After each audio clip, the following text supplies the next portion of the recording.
계신 성도님께 하나님의 은혜와 사랑이 함께하길 축복합니다. 강아지 성도와 고양이 신자라는 책이 있습니다. 외국 저서가 쓴 사람인데 밥쇼그리는 사람과 제럴드 로빈슨이라는 작가가 쓴 책인데, 우리는 이 강아지, 서양이나 동양이나 강아지는 주인을 잘 알아보지만 고양이를 주인을 몰라보는 그런 특성을 비교해서 성도들 이렇게 비교하는 것을 보게 되어집니다. 근데 강아지는 주인이 이제 주인이지만 고양이는 주인을 비서처럼 생각한다는 거예요.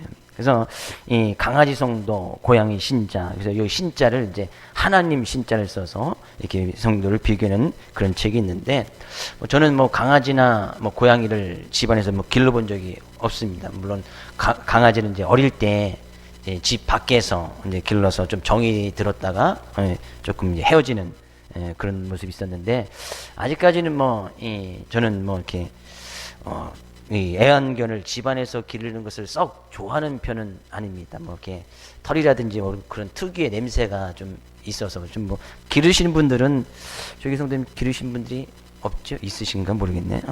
오해는 하지 마시고, 예전에는, 지금은 그런 생각이 좀 많이 없었지만 예전에는 이제 이게 몸보신으로 이렇게 많이 생각했던 적이 종종 있었지만, 지금은 이제 그런 생각이 조금 바뀌긴 했습니다. 이제 밖에서 이제 요즘은 이제 이제 생각이 잘 안 나더라고요. 한때는 이제 의사 선생님 말에 충실하다 보니까 이제 큰 수술하고 나니까 의사 선생님이 이렇게 보신탕을 많이 먹으라고 해서 이제 의사 선생님 따라서 많이 먹었던 적이 있었습니다. 먹고 싶어서 먹은 게 아니고. 그 얘기를 이제 제가 이제 선교사 활동할 때도 선교사님들이 아셔서, 선교 활동할 때 좀 피곤하고 하면은 이제 이렇게 선교사님 안 드시는데 이렇게 잡아다가 이렇게 주기도 했습니다. 그래서 필리핀의 강아지가 저 때문에 많이 어쨌거나 이 책의 이제 주된 관건은, 이 강아지 성도는 생각하기를, 이제 이 강아지는 이제 주인이 이제 항상 기호해주고 먹여주고 또 보살펴주고 사랑해주고, 그러니까 그렇게 사랑해 주신 것을 보고, 그 주인 된 그 사람이 바로 하나님이다, 이렇게 이제 생각을 한다는 거예요. 그러니까 주인이 이제 당신이 나를 기호해주고 먹여주고 보살펴주고 사랑해주니까 당신은 분명히 하나님이 맞습니다, 이렇게 생각을 하는데, 반면에 고양이 신자는 이렇게 생각한다는 거예요. 당신이 나를 기호해주고 먹여주고 보살펴주고 사랑해주는 것을 보니까 내가 하나님인 것이 분명하다, 이런 얘기죠. 비슷처럼 생각한다는 것이죠. 당신은 나를 위해서 기호해주고 먹여주고 보살펴주고 사랑해주니까 고양이 신자는 내가 하나님인 것이 분명하다는 얘기예요. 보통 우리는 이제 강아지의 어떤 충성스러운 모습으로 해서 가끔 이제 뉴스나 신문에 화제거리가 되는 것을 종종 보게 되어지는데, 고양이는 그런 적을 제가 한 번도 본 적이 없는 것 같아요.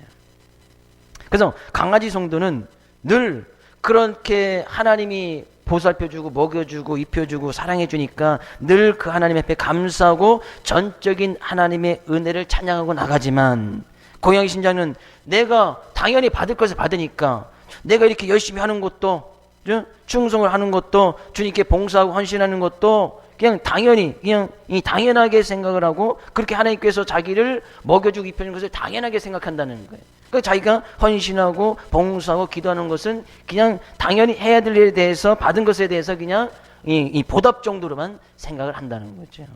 그래서 이제 그렇게 하면서 이 책의 저자들이 이제 이야기하고 싶은 것은, 그렇게 주님께서는 우리를 위해서 진정으로 섬겨주시고 또 보살펴주시고 그렇게 하나님을 베풀으셨기에 우리는 그 은혜에 감사함으로 나가야 된다는 것이 이 책의 요지인 것을 보게 되었습니다. 우리의 인생의 주인이시고 우리의 왕 되신 분은 오직 하나님밖에 없습니다. 믿으십니까? 그래서 우리는 그 하나님께 주신 생명을 가지고 오늘도 우리는 그 하나님께 예배를 드리며 나갑니다. 그 하나님께 찬양하고 그 하나님께 기도하고 나갑니다. 그 하나님의 사랑은 얼마나 컸던지, 그 하나님께서 독생자 아들 예수 그리스도를 이 세상에 보내주셨고 십자가까지 지게 하셨으며 목숨까지 내어주신 것이 그 크신 하나님의 사랑이다는 얘기예요. 그래서 우리는 그 크신 사랑, 하나님의 사랑 앞에 감사와 찬양으로 나가는, 그렇게 주님께서 보였던 그런 섬김의 모습을 가지고 우리도 섬겨주고 또한 그 사랑을 베풀어주고 나가는 그런 귀한 성도들이 되어야야 할 것이다, 이런 얘기예요. 오늘은 교회 절기 가운데 종료주일로 지킵니다. 종료주일은 예수님께서 이 마지막으로 이제 인생의 삶을 마지막 이제 고난을 당하시면서 십자가를 지시기 전에 예루살렘 마지막에 예루살렘 성으로 들어가게 되어지는데, 그때 종려나무를 가지고 많은 사람들이 나와서 예수님께서 만왕의 왕, 정말 나라를 회복시킬 그런 왕으로 오실 줄 알고 많은 사람들이 종려나무 가지를 막 흔들면서 호산나 호산나 다윗의 자손이여 막 외쳤던 그날을 기억하는 것이 이제 바로 종료주일이에요. 근데 종료주일이 지나고 나서부터는 예수님께서 이제 고난주간, 이제 고난주간에 들어가죠. 그래서 이 일주일 동안에 일주일 동안 고난을 당하시고 말씀을 증거하시고 하면서 이제 금요일에, 우리가 알고 있는 금요일에 십자가에 못 벗겨주셔서 하나님께 그 크신 사랑을 보여주시게 되어집니다. 근데 예수님께서는 그 고난을 당하시고 그 가진 고통과 모욕을 당하셨지만 거기서 끝난 것이 아니고 바로 고난주간 뒤에는 부활이 있다는 사실을 우리는 분명히 알지요. 그래서 고난주간 끝에 부활이 있는 거예요. 그래서 예수님의 어떤 십자가 사건이 있고 고난이 있고 모진 수모 아픔이 있은 후에야 부활의 참 승리를 맛보아 알았다는 그 사실을 우리는 분명히 기억해야 될 거예요. 부활은 그냥 부활이 있는 것이 아니에요. 수많은 고통과 아픔이 있고 수많은 모욕을 참아낸 그 인내 끝에 반드시 부활이 있다는 사실이에요. 오늘 우리는 나사로 가정에 있었던 그 말씀을 우리가 다시 살펴보면서 주님께서 하신 말씀을 분명히 기억해야 됩니다. 나는 부활이요 생명이니. 근데 예수님께서 부활과 참 생명이 되기 위해서는 온갖 고통과 아픔을 당하셨던 그런 모습을 주님께서 친히 보여주셨고, 이 나사로 가정을 통해서도 그런 고난과, 나사로에 큰 고난이 있었지요. 큰 슬픔이 있었지요. 바로 나사로의 죽음 아니었습니까? 가정 가운데 누가 죽임을 당하는 것보다 더 큰 슬픔은 없으리라 생각이 되어집니다. 근데 그 슬픔과 고난 뒤에 거기서 끝나는 것이 아니고 반드시 부활의 큰 영광, 하나님의 크신 영광을 돌릴 일이 반드시 있게 되실 것이라는 거예요. 그것을 보여주고 있는 거예요. 우리의 삶 가운데 왜 슬픔과 고통이 없겠습니까? 왜 아픔이 없습니까? 왜? 또 주님께서 주신 십자가의 그 고통을 당한 것처럼 왜 십자가의 고난이 왜 없겠느냐는 얘기죠. 믿음의 길, 신앙의 길을 걸어가다 보면 반드시 그 십자가를 지는 것 같은 그런 큰 고난과 아픔이 반드시 온단 말이죠. 근데 그 십자가의 고난과 아픔이 계속해서 그 고난만 계속해서 이어지느냐? 아니더라는 거죠. 반드시 그 고난과 슬픔의 끝에는 부활의 영광, 하나님께 영광 돌릴 만한 반드시 그럴 만한 일들이 있을 것이다 라고 성경은 말씀하고 있는 거예요. 인생에 큰 슬픔이 있습니다. 아픔이 있습니다. 또한 행여 지금 그런 슬픔과 아픔 가운데 계신 성들이 있다면 오늘 말씀이 삶 가운데 큰 위로가 되어지고 큰 기쁨이 되어지고 하나님께 영광을 돌릴 수 있는 귀한 삶의 모습 되어질 수 있기를 주의 이름으로 축복을 드립니다. 가족을 잃은 슬픔, 그보다 더 큰 고통은 없어요. 우리 지난 주간에 그런 가족을 하나님 부름으로 올려드리는 그런 일이 있었는데, 어떻게 보면 육체적인 모습을, 인간적인 생각을 한번 보면 그것은 그 슬픈 일이기도 하지만, 또 영적인 다른 이면의 모습 보면 그것인 또 하나님 나라에 또 하나님께 다시 돌아가라, 주님 품으로 다시 돌아갈게, 우리는 또 기뻐하고 또 함께 영광 돌릴 수 있는 일이 있을 수도 있단 말이에요. 그러니까 죽음에는 항상 양면이 있는 겁니다. 그죠? 정이 들어서 가족을 떠나보내면 그에 대한 슬픔과 또한 고통이 있겠지만, 또 다른 그 죽음의 이면에는 영생이 있고 부활이 있기 때문에 우리는 그것을 위해서도 기뻐하고 즐거워할 수 있다는 얘기죠. 그래서 예수님께서도 친히 말씀하시기를, 내가 이 세상에 온 것은 우리의 질고를 지고 우리의 슬픔을 친히 담당하기 위해서 어린 양과 같은 주님의 모습으로 이 세상에 오셨다. 그가 십자가에 달려서 고난을 당하신 것은 우리의 허물을 이아니고 그가 상하신 것은 우리의 죄악을 인함이다 라고 예수님께서 말씀하시는 거예요. 여러분, 그런 모습을 가지고 예수님께서는 곧 얼마 전에 예루살렘에서 복음을 증거하다가 돌에 맞아서 죽임을 당할 그런 가운데서도 친구 나사로가 죽었다는 이야기를 듣고 이틀을 더 유하시긴 했지만 다시 그 예루살렘 근처에 나사로의 가정을 방문하시는 것을 보게 되어집니다. 큰 슬픔과 위로 가운데 있었던 그 가정에 주님께서 방문하게 되시는데, 예수님께서 그 방문하실 때에 그 가정에 있던 마르다, 마리아, 그 두 자매가 있었는데, 예수님께서 오신다는 이야기를 듣고 이 마르다라는 나사렛의 동생, 뭐 나사렛은 이미 죽어서 무덤에 있은 지 나흘이 지났다. 그러니까 예수님께 사람을 보냈을 때 벌써 그때 이제 나사렛은 죽은 거예요. 그 예수님께서 이틀을 더 유하셨으니까 이제 나사렛가 죽은 지가 이제 나흘이 되었단 말이죠. 근데 예수님께서 그 가정을 찾아가시는데, 마르다가 예수님께서 오신다는 이야기를 듣고 예수님 앞에 막 달려와서, 집안의 소문을 듣고 집 밖으로 막 달려와서 예수님을 맞이하게 되어지는데, 그때 맞이했을 때 마르다가 예수님께 이렇게 고백을 합니다. 21절 가서 볼까요? 21절. 마르다가 예수께 여짜오되 주께서 여기 계셨더라면 내 오라비가 죽지 아니했겠나이다. 우리는 이 말씀을 통해서, 이 마르다가 고백했던 이 말씀을 통해서 마리다가 참 신앙이 있었다는 모습도 볼 수 있고, 어떤 면에서는 신앙이 좀 없었다라는 그런 모습, 우리는 두 가지를 다 발견할 수 있습니다. 먼저 이 마르다가 가지고 있었던 신앙의 모습은 나사로의 죽음을 막을 수 있는 예수 그리스도의 권능을 믿었었단 말이죠. 그러니까 예수님께서 나사로 아버지 내 오라버니 나사로의 죽음을 주님께서 충분히 막을 수 있으셨다라는 그런 믿음이 있었단 말이죠. 근데 어떻게 보면 이 마르다의 이 믿음의 고백 가운데서는 불신앙적인 모습이 있었어요. 어떤 것이 불신앙적인 모습이에요? 그 전제 조건은 주님께서 여기 계셨더라면. 그러니까 이 나사로가 병들었다고 하실 때에 사람들을 보내서 예수님을 초청합니다. 근데 예수님께서 일부러 가지 않지요, 이틀 동안. 근데 그때 만약에 예수님께서 그 기별을 듣고 빨리 와서 나사로에게 안수라든지 같이 기도를 했더라면 그 나사로가 죽지 않을 것을 믿었다는 거예요. 그러니까 예수님께서 나사로를 병을 고치든지 나사로를 죽은 다음에 살릴 것을 믿었는데, 그 존재 조건은 예수님께서 같이 계셨더라면, 멀리 있지 아니하고 같이 계셨더라면 그런 일이 가능했을 것이다 라고 이렇게 마르다가 고백을 하지요. 이것이 바로 마르다가 있던 불신앙의 모습이에요. 예수님께서 꼭 같이 있어야만 나사로가 병들었던 것을 치유하고, 나사로가 행해나 죽었더라면 나사로를 거기서 살렸을 것이라고 마르다가 고백한다는 것이죠. 이 마르다의 고백은 신앙적인 모습도 있었지만 불신앙적인 모습도 있었단 말이에요. 이 마태복음에 가서 보면 이 어떤 백부장이라는 사람이 자기 종이 병들어서 이제 죽게 되어졌습니다. 근데 마침 이 예수님께서 그 마을을 근처에 있다는 이야기를 듣고 백부장이 예수님을 찾아갑니다. 백부장이 찾아가서 주님, 와서 내 신하가, 내 종이 지금 병도 죽게 됐는데 좀 내 신을 좀 고쳐주십시오. 예수님께서 말씀하십니다. 내가 가서 고쳐주리라. 백부장이 만류합니다.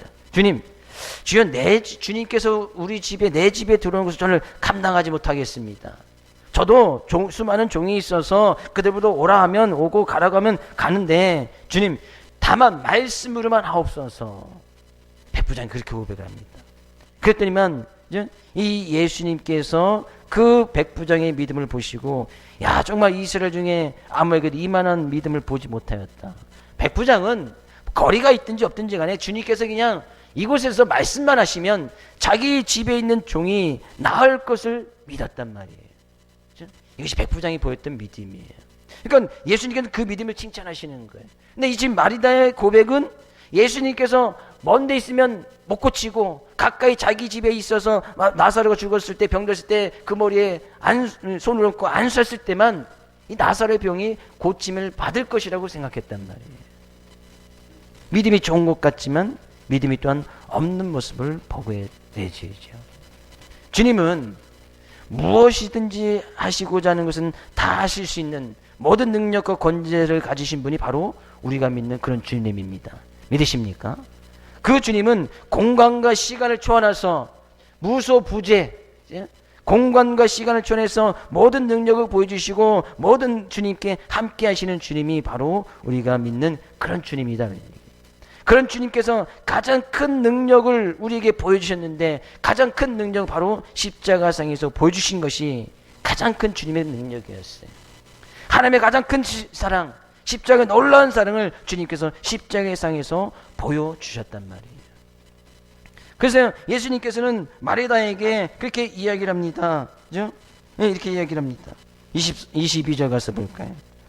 그러나 나는 이제라도 주께서 무엇이든지 하나님께 구하는 것을 하나님이 주실 줄 아나이다. 이 마리다의 고백은 주님께서 구하시면, 하나님께 구하시면 하나님께서 주님의 기도를 들어주실 것이라 믿었다는 얘기죠. 그러나 주님께서는 꼭 장소에 상관하지 아니하고 시간을 초월해서 주님의 능력이 임한다는 것을 마리다의 고백이었지만 또 주님께서는 그 이야기를 듣고 말씀하시는 거예요. 23절 예수께서 이르시되 내 오라비가 다시 살아나리라. 오라비가 다시 살아날 것이다. 나사로가 지금 죽은지 무덤에 죽은지 가서 나흘이나 되었을 때에 다시 살아날 것이라고 이야기를 합니다. 근데 마리다는 어떤 반신반의했던 신앙을 가지고 있던 이 마르다의 고백은 이렇게 이야기를 하네요. 24절 마르다가 이르되 마지막 날 부활 때는 다시 살아날 줄을 내가 아나이다. 그러니까 이 마르다는 부활에 대한 분명한 신앙은 있었어요. 지금 위에 반드시 주님 앞에 나갔을 땐 반드시 부활하게 될 것이고 하나님 앞에 서게 될 줄을 믿었단 말이죠. 그러나 지금 당장 그것이 나중에 부활할 것을 믿는데 지금 당장 그 주님의 말씀이 나에게 무슨 효과가 있느냐. 벌써 나사로는 내 오라비 이 나사로는 죽어서 무덤에 가서 나흘이나 있었는데 지금 그렇게 하신 말씀이 지금 나한테 무슨 소용이 있느냐. 이런 이야기예요. 내가 주님께서 마지막 날 부활할 것을 믿습니다. 그래서 부활할 때에 다시 살아날 줄 내가 압니다. 그럼 나사로는 이미 죽었으니까 이 나사로의 육체적인 죽음에 대해서는 아무런 소용이 없다는 얘기죠. 어떻게 보면 예수님께 대한 그 말을 또 약간 어떤 원망의 툴은 아니겠지만 그럼 어떻게 그 나사로의 죽음을 그냥 수결이 받아들이면서 나사로는 이미 죽었으니까 나중에 다시 부활할 것을 나는 그것을 믿습니다. 라고 이렇게 이야기를 하는 거예요. 그러니까 이 마르다의 신앙이 여전히 부활 신앙이 있었지만 부활 신앙에 대한 분명한 것을 가지고 있으면 당장 현재 지금 자기가 당하고 있는 나사로 오라버니의 죽음에 관해서 지금 고통당하고 있는 것에 대해서 불만의 토로 그런 큰 슬픔과 또 그런 아픔 가운데 그것을 치유할 수 있고 회복할 수 있는 길은 없다는 얘기죠. 그때 예수님께서 그 마르다에게 격려의 말씀을 해주시는데 바로 25절 말씀이에요. 잘하는 말씀이기도 하죠. 예수께서 이르시되 나는 부활이요 생명이니 나를 믿는 자는 죽어도 살겠고 26절 무릇 살아서 나를 믿는 자는 영원히 죽지 아니하리니 이것을 내가 믿느냐. 그런 지금 현재의 큰 슬픔과 고통 가운데 빠져있던 이 마리다에게 예수님께서 하신 말씀이에요. 나는 부활이요 생명이니 나는 부활이요 생명이니 나를 믿는 자는 죽어도 살겠고. 그것은 마르다가 가지고 있던 부활의 신앙이에요. 예수님 믿고 죽으면 나중에 부활할 것을 이야기하고 있지만 그러나 26절에서 무릇 살아서 나를 믿는 자는 영원히 죽지 아니하리니 살아서 주님을 믿는 자들에게는 영원히 죽지 아니하는 이것은 부활의 또 다른 모습이기도 해요. 만약에 우리가 살았을 때에 주님께서 이 세상에 딱 재림하여 오시면 우리는 육체적인 죽음을 보지 아니하고 이제 영생에 바로 이제 들어가게 된다는 이야기죠. 이것을 내가 믿느냐. 그러니까 예수님께서 이렇게 말씀하신 것은 현재 네가 당하고 있는 오라비의 슬픔으로 말미암아 큰 고통과 아픔 가운데 있고 어떤 슬픔 가운데 있는데 그 문제도 주님께서 반드시 해결해 주실 것이라고 지금 말씀하고 있는 거예요. 우리는 이 예수님께서 하신 이 말씀을 우리는 부활절 때는 많이 사용합니다. 나는 부활이요 생명이니 나를 믿는 자는 죽어도 살겠고. 그러나 26절은 우리가 말씀을 잘 외우질 않습니다. 무릇 살아서 나를 믿는 자는 영원히 죽지 아니하리라. 이야기인 것은 우리는 분명히 부활에 대한 신앙이 있어요. 육체적인 죽음을 맞이해서 개인적인 종말로 주님 앞에 서든지 주님께서 이 세상에 오셔서 우주적인 종말로 말미암아 하나님 앞에 다 서게 될 때 그땐 다 모든 성도들이 그 이전에 예수 믿고 나갔던 모든 성도들도 다 영적인 부활이 있을 것을 믿습니다. 그러나 우리가 살아서 주님을 믿는다면 살아서 죽음을 믿는다면 바로 영원히 죽지 않으면 바로 영생에 들어가게 되어질 것인데 그 이야기는 지금 우리가 살아있을 때에 주님의 부활하심과 또 우리가 부활신앙을 가지고 있다면 현재 당하고 있는 그 슬픔과 아픔과 고통도 반드시 이겨낼 수 있는 힘과 능력을 주님께서 반드시 주시겠다는 거예요. 지금 나사로의 죽음을 통해서 온 가족이 슬픔 가운데 있지 않습니까? 그 가정을 방문했던 많은 유대인들이나 친척들도 친구들도 그것 때문에 같이 슬퍼하고 눈물을 흘렸던 것을 갖다가 우리는 본 말씀을 통해서 알고 있는데 많은 사람들이 그것을 슬픔 가운데 있었단 말이에요. 그러나 예수님이 있는 분명한 부활의 신앙, 예수님께서 부활이시고 생명이심을 믿는다면 그 현재 당하는 고통과 아픔도 반드시 우리의 생명 되시고 부활 되신 예수 그리스도로 말미암아 그것을 극복하고 이겨나갈 수 있는 힘과 능력과 지혜도 받을 수 있을 것이라는 거예요. 저는 이 말씀이 행여나 지금 삶 가운데 큰 고통과 아픔과 슬픔 가운데 또 앞으로도 저는 믿음 생활하면서 그 큰 고통과 아픔과 슬픔 가운데 빠질 성도들이 있다면 이 말씀이 삶 가운데 큰 힘과 능력이 되기를 주 이름으로 축복을 드립니다. 예수님 반드시 부활이고 생명이에요. 우리의 영생을 허락해주시고 반드시 유죄할 건데 큰 부활의 소망이 있음을 주님께서는 반드시 말씀하고 있단 말이죠. 그러니까 그때서야 이 마르다가 올바른 신앙 고백을 하는 거예요. 어떻게 고백을 해요? 27절 이르되 주여 그러하이다. 주는 그리스도시요 세상에 오시는 하나님의 아들이신 줄 내가 믿나이다. 그때서야 마르다가 딱 정신을 차리고 아 맞구나. 주는 그리스도시요. 그리스도는 메시아라는 거예요. 메시아 다시 오실 왕. 이 세상의 모든 과거의 문제나 현재의 문제나 미래의 모든 문제를 해결하실 분 그분이 곧 그리스도시고 그분은 살아계신 하나님의 아들이된 것을 하나님의 아들이라는 것은 하나님께서 모든 것을 창조하시고 모든 이 세상의 모든 것을 주관하고 다루시기에 지금 현재의 문제나 과거에 있었던 문제나 미래의 모든 문제까지도 이 지금 하나님의 아들이신 예수님께서 다 다루실 수 있음을 그때서야 바로 믿음의 고백을 하는 거예요. 이것이 마르다가 이제 예수님 말씀을 듣고 올바른 믿음의 고백으로 들어가는 것을 보게 되었습니다. 이 고백은 예수님을 진정으로 예수님이 어떤 분이신지 깨달았을 때 예수님의 제자들 가운데서도 고백했던 거 아니에요.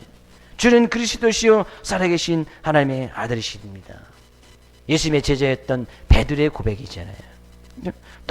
예수님이 어떤 분인지 깨달아지니까 다 그런 믿음의 고백을 드렸단 말이죠.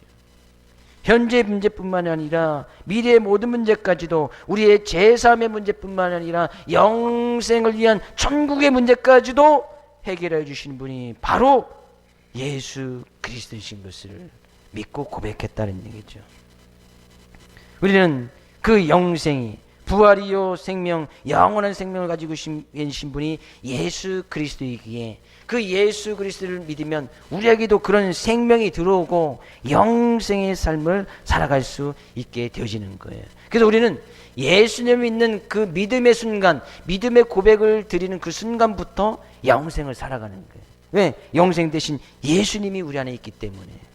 그래서 우리는 영원한 멸망치 않고 영생을 얻게 하기 위해서 독생자를 이 세상에 보내신 그 크신 하나님의 사랑 앞에 우리는 영생을 살아가는 그런 입장에서 늘 그 하나님께 감사와 찬양과 영광을 올려드려야 된다는 거예요. 그 하나님의 은혜를 늘 생각한다면 그 하나님께 감사하고 그 하나님의 은혜를 늘 생각한다면 그 주님의 은혜 없이는 살아갈 수 없음을 늘 고백하며 살아가야 되는 것이 바로 우리가 믿고 따라야 되는 우리의 신앙의 고백이다 그런 얘기예요. 이 마르다는 예수님 만나고 나서 그런 올바른 신앙의 고백을 드려요. 근데 여전히 나사렛 동생이었던 이 마리아는 집 안에 있다가 예수님께서 집에 거의 가까이 오셨다는 그 이야기를 듣고 마리아도 막 뛰쳐나옵니다. 근데 이 마리아도 똑같은 마르다와 같은 똑같은 고백을 안 해요. 뭐라고 이야기합니까? 31절 가서 볼까요? 32절. 마리아가 예수 계신 곳에 가서 배웠고 그 발 앞에 엎드려 이르되 주께서 여기 계셨더라면 내 오라비가 죽지 아니하였겠나이다. 똑같이 마리아도 신앙이 있는 듯 하지만 신앙이 없는 모습, 마르다처럼 똑같이 그렇게 예수님께 고백을 해요. 예수님께서 여기 계셨더라면 내 오라비가 죽지 아니했겠나이다. 그것을 가지고 이제 그 고백, 그렇게 이야기를 하고 같이 이제 슬퍼하고 같이 따라왔던 다른 사람들도 그 마리아가 그렇게 눈물을 흘리면서 예수님께 그렇게 이야기를 하니까 그 큰 슬픔과 고통이 다른 사람들에게 전해져서 같이 애처롭게 여기고 눈물을 막 흘리는 것을 보게 되어집니다. 네, 예수님께서 그 모습을 보시고 하시는 말씀이 있어요. 33절에 있어요. 예수께서 그가 우는 것과 다 함께 온 유대인들이 우는 것을 보시고 심령의 비통히 여기시고 불쌍히 여기사.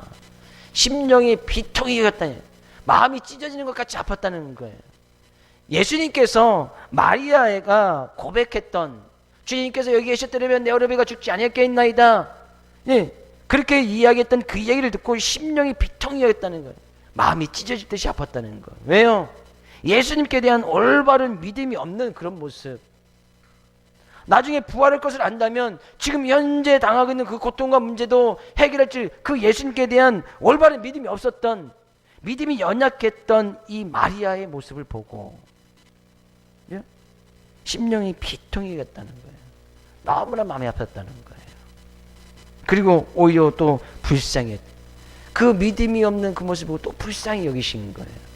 마음이 더 아프기도 했지만 지금 현세 가운데 당하고 있는 그 슬픔 때문에 눈물을 흘리고 같이 따라왔던 사람들도 같이 눈물을 흘리신 보시고 또 그것이 너무나 불쌍히 여기신 거예요.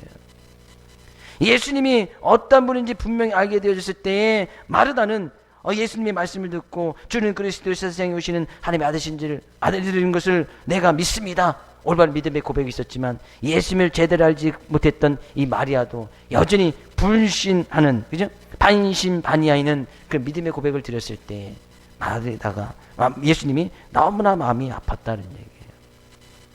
그러면서요 이야기합니다. 34절. 이르시되 그를 어디에 두었느냐? 이르되 주여 와서 보시옵소서. 무덤을 가리킵니다. 35절. 예수께서 눈물을 흘리시더라.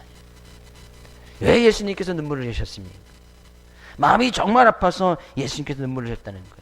물론 정말 사랑했던 나사로, 친구처럼 생각했던 나사로가 육체적인 죽음을 맞이했기 때문에 인간적인 슬픔의 모습으로 예수님께서 눈물을 흘리셨을까요?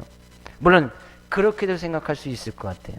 그러나 예수님께서는 어떤 이 인간이 지금 많은 사람들이 나사로의 죽음 때문에 슬퍼하고서 눈물을 흘리는 그 슬픔과 눈물이 아니었습니다. 왜? 예수님께서는 그 모습을 통해서, 나사로의 죽음을 통해서 하나님께 영광 돌릴 수 있는 많은 일들이 있을 것이라 그렇게 미리 말씀하셨고, 나사로의 죽음 가운데 친히 찾아가셔서 그 무덤 앞에 이르러서 나사로를 거기서 살려내실 것을 예수님께서 미리 그렇게 계획하고 가셨기 때문에 단지 나사로가 죽은 것을 통해서 예수님께서 눈물을 흘리는 것이 아니란 말이에요. 예수님께서 눈물을 흘린 것은 그 앞에 심령이 비통히 여겨서 그들을 불쌍히 여기사 눈물을 흘리셨다. 왜 심령이 비통히 여기셨습니까? 예수님이 어떤 분이신지 제대로 알지 못하였고, 예수님에 대한 올바른 믿음의 고백이 없었고, 예수님을 사랑하고 예수님을 따라간다고 하는 그런 믿음의 가정이라고 생각했던 그 믿음의 가정이 여전히 제대로 된 믿음을 갖지 못하는 그 모습을 보고 예수님께 눈물을 흘리셨다는 얘기예요. 나중에 죽으면 부활할 것은 알고 있었지만 지금 현재 당하고 있는 그 고통과 슬픔을 주님께서 해결하실 것은 그들이 믿지 못하고 있었단 말이에요. 예수님께서 눈물을 흘리셨다. 영어 성경에 딱 두 단어로 이야기하고 있습니다. Jesus wept. 가장 영어 성경으로 보면 가장 짧은 구절이 바로 이 구절이에요. 딱 두 단어로 한 절을 이야기하고 있어요. 근데 그 한 절에 아주 많은 의미가 담겨져 있어요. 예수님께서 성경 가운데 눈물을 흘리신 장면은 딱 세 군데 나오고 있습니다. 예루살렘에 딱 입성하실 때에, 예루살렘에 입성하실 때에 그 하나님의 성전이 막 무너지고 이제 하나님의 심판이 임하실 것을 보고 예수님께서 눈물을 흘리신 장면이 누가복음 19장에 기록되어져 있고요. 어떤 겟세마네 동산에서 십자가를 지시기 전날 바로 이제 막 기도하실 때 땀이 이제 막 땅에 떨어지면서 핏방울 같이 되어졌다 하실 때 눈물을 흘리면서 기도하셨던 주님의 모습이 있고, 난 나사로가 죽임을 당하여서 무덤 앞에 섰을 때 많은 사람들이 반신반의하여 예수님을 잘 알지 못했던 그 많은 사람들을 보았을 때 예수님께 눈물을 흘리신 장면, 정말 예수님께서 딱 이렇게 세 군데 말씀하고 있네요. 네, 예수님께서 가슴이 찢어지도록 아팠다는 것은 예수님을 믿는데 요즘 올바른 믿음이 없었다는 얘기예요. 문제를 당하면 쓰러지고, 문제를 당하면 그 슬픔 가운데 고통 가운데 있으면서 그것과 함께 하시는 주님의 마음을 제대로 알지 못하였다는 거예요. 그래서 예수님께서 예수님의 마음을 잘 알지 못했던 그들을 보고 불쌍히 여기셨다. 불쌍히 여기셨다. 그래서 예수님도 모르게 눈물이 쫙 흘리신 것을 보게 되어집니다. 우리는 예수님께서 흘리신 이 모습을 우리의 삶 가운데 한번 그대로 가져와 보기를 원합니다. 지금 삶 가운데, 현재 가운데 고통과 아픔과 슬픔이 있습니까? 그런 삶 가운데 당하는 그런 고통과 아픔 가운데서 우리의 믿음을 보시고 주님께서는 어떻게 하실까요? 주님께서 심령의 비통이 여기서 불쌍히 여기서 주님께서 눈물을 흘리실까요? 아니면 그런 현재 당하는 그런 삶 가운데서 그 가운데서도 믿음을 지켜 믿음으로 그 현재 문제, 우리가 당하는 그 고통과 아픔의 문제를 이겨나가서 발버둥 치기 위한 그런 우리의 모습을 보고 주님께서 기뻐하실까요? 우리는 정말 주님께서 기뻐하시고 주님께 모든 영광 올려드릴 수 있는 그런 귀한 믿음의 모습이 될 수 있기를 주의 이름으로 축복을 드립니다. 현재 당하는 문제, 왜 그 큰 고통과 슬픔 가운데 왜 젖어들지 않겠습니까? 가족을 잃은 슬픔, 왜 그 슬픔이 크지 않다고 누가 감히 이야기할 수 있겠습니까? 그러나 우리는 그 문제 때문에 주님에 대한 올바른 믿음의 고백을 잊어버린다면 주님께서는 어쩌면 우리의 믿음의 모습을 보고 슬퍼하실지도 몰라요. 백부장의 믿음을 보고 내가 이스라엘 땅에서 이만한 믿음을 본 적 없다, 오히려 기뻐하실 뿐만 아니라 그 예수님께서 그렇게 말씀하셨을 때에 백부장에 있던 종이었던 그 종이 나음을 받은 것을 보게 되어지지요. 나음을 받았단 말이에요. 무소부지하시고 전지전능하신 하나님의 아들, 그 살아계신 하나님의 아들을 우리가 믿는다면 그 하나님께서 온갖 고통과 우리의 슬픔을 친히 담당하기 위해서 십자가를 지시고 그 십자가 끝에 또한 하나님의 큰 영광을 보여주신 것을 우리가 믿고 나간다면 우리는 우리가 당하고 있는 슬픔과 고통, 아픔의 모든 문제를 주님 앞에 내어 맡길 수 있어야 된다는 거예요. 이것이 우리의 바로 믿음이다 하는 얘기예요. 이런 믿음을 볼 때 주님께서는 내가 정말 이 땅에서 이만한 믿음을 가진 자가 없다, 이만한 믿음을 가진 자가 내가 본 적이 없다, 그 믿음을 칭찬하시고 주님께서 기뻐하실 것이라 생각이 되어집니다. 하나님께서, 예수님께서 하나님의 아들 예수 그리스도를 보내주셔서 십자가의 크신 사랑을 보내주신 것은, 십자가의 사랑을 우리에게 보여주신 것은 예수님께서는 그 주님의 하나님의 말씀을 받고 친히 십자가를 지시고 그 모든 고통과 아픔을 이겨내신 것은 행여 우리의 삶 가운데 그런 큰 슬픔과 아픔이 있는다 할지라도 십자가에 다 모든 것을 내어 맡기고 십자가에 다 못 박고 그런 주님을 믿고 의지하고 나갈 때 주님께서 부활하시고 하나님의 큰 영광을 돌리셨듯이 그것으로 말미암아 우리는 반드시 하나님께 영광을 돌릴 수 있는 그런 귀한 일들이 있게 되어질 것이라는 거예요.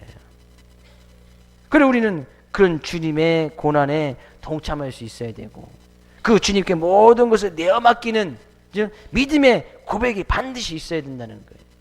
이 마르다의 고백처럼 주는 그리스도시요 세상에 오시는 하나님의 아들이신 줄 내가 믿습니다. 다시 세상에 오실 살아계신 하나님의 아들인 것을 내가 믿습니다. 그러니 내가 지금 당하고 있는 모든 문제도 주님 앞에 다 내어 맡겨드리고 그 주님께서 보이신 그 십자가의 사랑을 받아들이고 그 사랑 앞에 감사 찬양으로 나갑니다 라는 서두에 드렸던 강아지와 같은 성도. 그래서 늘 누님 앞에 감사하고 또 그 주님 앞에 모든 영광 올려드리고 먹든지 마시든지 무엇을 하든지 먼저 그의 나라와 의를 구하고 나가는 그런 귀한 성도의 모습으로 살아가야 할 것이다. 성경은 말씀하고 있습니다. 이번 한 주간 특별히 고난 주간으로 지켜집니다. 고난 주간은 주님께서 보여준 그 크신 사랑을 체험하고 나가는 거예요. 그 크신 하나님의 사랑을 체험하고 나가기 위해서는 반드시 고난이라는 것이 필요한 거예요. 환난이라는 것이 필요합니다. 인내라는 것이 필요합니다. 그 모든 것을 또 받아들이는 믿음의 고백이 반드시 필요합니다. 그런 믿음의 고백으로 나갈 때 반드시 부활의 영광이 있는 거예요. 그 고난 주간에 동참하기 위해서 이번 주간도 우리는 특별히 고난 주간을 맞이해서 특별 새벽 기도를 갔습니다. 주님의 고난에 동참하기 위해서, 하나님의 사랑을 체험하기 위해서, 그 하나님의 사랑 앞에 감사함으로 나가기 위해서 특별히 시간을 갖는단 말이죠. 또 금요일에도 같이 모여서 우리가 그런 십자가의 은혜를 생각하고 또 기도하며 나간단 말이죠. 그러면 반드시 하나님께서 놀라운 일이 일어나실 것이고 하나님께 영광 돌리는 그런 삶의 모습이 되어질 것이다 하는 얘기죠. 그것이 하나님의 사랑 앞에 우리는 늘 감사하고 그 은혜를 잃어버리지 아니하고 한 주간의 삶의 모습 가운데서도 올바른 주님에 대한 믿음의 고백으로 말미암아 현재 당하고 있는 삶 가운데 큰 슬픔 아픔도 이겨나가고 우리에게 부활의 영광을 보여주신 그 주님을 믿어 의지함으로 말미암아 삶 가운데 참 기쁨과 즐거움의 삶의 모습이 있기를 주의 이름으로 축복을 드립니다. 함께 찬양하시고 말씀 붙들고 기도하기 원합니다. 주님께서는 우리에게 그 크신 사랑을 보여주셨습니다. 십자가의 크신 사랑, 그런 사랑을 보여주기 위해서 주님께서는 많은 고난과 고통 가운데 접어드셨습니다. 우리는 십자가의 고난을 생각하고 십자가의 사랑을 생각하며 자생의 가사를 통해서 믿음의 고백을 드리기 원하고 그런 은혜의 감사함으로 나가기를 원합니다.